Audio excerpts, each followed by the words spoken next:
But you know, most people will do more for people they love, whether it be their kids or their family or someone else, than they'll ever do for themselves.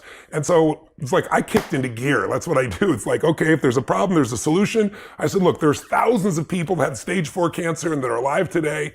We're going to find out what they do. We're going to do the same thing. She's not going to die. And then I just read every book I could on cancer.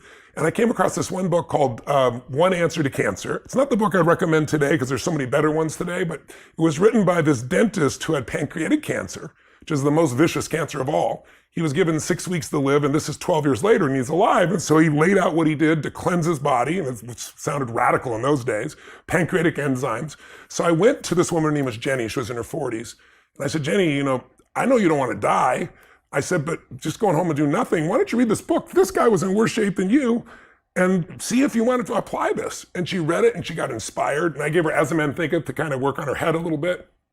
Anyway, long story short, within about 3 weeks, she had a tumor that was protruding in her shoulder and then one in her feminine organs.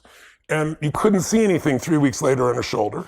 And at the period of, I think, about 9 weeks when she was supposed to die, and she looked good, she had great energy, and I literally looked transformed. The doctor finally said, this is crazy, let's do exploratory surgery. So they went in her body, and all they could find left of the cancer was something the size of my pinky's fingernail.